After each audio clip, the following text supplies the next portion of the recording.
दायरे में रहकर भारत के लोकतंत्र को ऊपर उठाकर भारत के संविधान को अपने माथे से लगाकर इस हिसाब से आगे बढ़ना है कि सरकार को बिल वापस लेने पर भी मजबूर होना पड़े और हमारे लोगों पर किसी तरह के मुकदमात न हो, हमारे लोग परेशान न हो, हमारे लोगों को दरबदर न किया जाए, हम लोग देश के सिस्टम को खराब न करें, हम लोग यातायात को खराब न करें।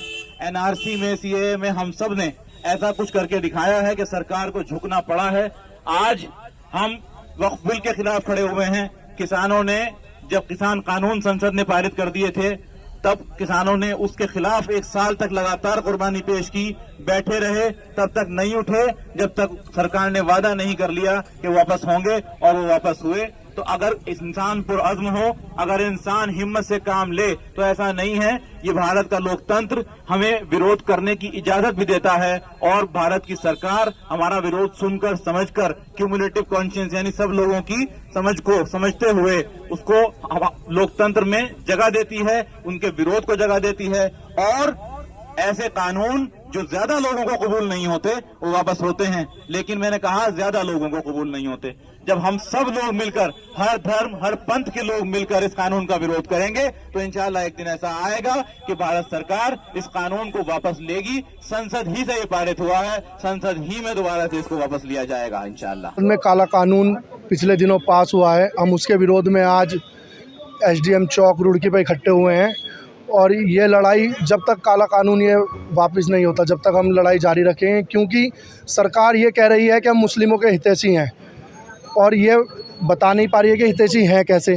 क्योंकि हम देख रहे हैं पूरे देश में आज बहुमत की अधिकतर राज्यों में भाजपा की सरकारें हैं, लेकिन क्या उन्होंने किसी भी राज्य में, एक कश्मीर को छोड़ के, क्योंकि कश्मीर में भी मजबूरी है उनकी मुस्लिम को टिकट देना, क्या किसी विधायक को, क्या किसी सांसद को टिकट दिया है जो असेंबली जाए और मुसलमानों की बात रखे? क्या किसी सांसद को टिकट दिया है कि वो असेंबली संसद में जाए और मुसलमानों की बात रखे? तो आप किस हिसाब से अपने आप को हितैषी बताते हैं? हम पहले दिन से कह रहे हैं कि ये हितैषी नहीं है, ये मुसलमानों की वक्फ की प्रॉपर्टी लूटने के लिए ये बिल लाए हैं, और हम ऐसा होने नहीं देंगे। इंशाल्लाह जब तक ये कानून वापस नहीं होगा हम लगातार सड़कों पर इसका विरोध करेंगे, सड़कों से लेकर संसद तक इसका विरोध करते रहेंगे। सरकार के नुमाइंदों का कहना यह है कि भ्रमित करने का कार्य मुस्लिम समाज को किया जा रहा है। ना आपकी मस्जिदें लूटी जाएंगी, ना आपके मज़ार लूटे जाएंगे, ना आपके जो कब्रिस्तान लूटे जाएंगे। वो सरकार के किराए के टट्टू हैं, सरकार से उन्हें सुविधाएं मिली हुई हैं, इस वजह से वो सरकार के गुणगान कर रहे हैं। मैं कहता हूं कि जो मुस्लिम लोग भाजपा के पक्ष में ये बात कह रहे हैं, मैं कहता हूं कि वो पहले मुसलमान हैं, फिर जाके किसी पार्टी में या किसी सरकार में, उन्हें ऐसी चीज़ों से बचना चाहिए। समुदाय के लोग किस विषय को लेकर यहाँ पर? देखिए, एक संगठन की कॉल थी, मुस्लिम सेवा संगठन पिछले 10-12 दिनों से लगातार प्रयासरत थे कि उनको कलियर में एक प्रोटेस्ट करना है। तो कलियर में चीज़ें अनुकूल नहीं थी तो हमने अनुमति नहीं दी। तो वार्ता के बाद ही ये स्थान चयनित हुआ था कि हम यहाँ पर इकट्ठा होंगे, ज्ञापन के माध्यम से अपनी बात ऊपर तक पहुँचाएँगे।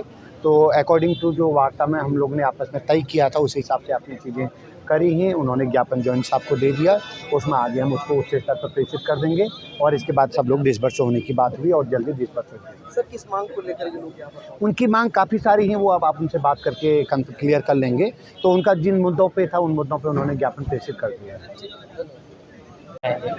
उसके विरोध में जो है कुछ लोगों ने जो है अपने धरना प्रदर्शन किया है और अपनी डिमांड उठाई है कि उनके द्वारा जो भी डिमांड उठाई गई है उसके जो है उचित माध्यम के द्वारा जो है एक ज्ञापन प्रेषित करने की मांग की गई है। इसके साथ साथ उनके द्वारा जो है बोला गया है, डिमांड उठाई गई है कि कॉन्स्टिट्यूशन के दायरे में रह के जो है एक एजिटेशन करने के लिए जो है वो स्वतंत्र हैं, और उसी के संदर्भ में उनके द्वारा जो है डिमांड की गई है कि क्लियर साइड में एजिटेशन करने का। और ओवरऑल जो कोर इशू है वो है वक्फ अमेंडमेंट जो बिल अभी पास हुई है उसके विरोध में जो है समुदाय द्वारा जो है, समुदाय के कुछ लोगों द्वारा जो है एक आपत्ति जो है दर्ज की जा रही है।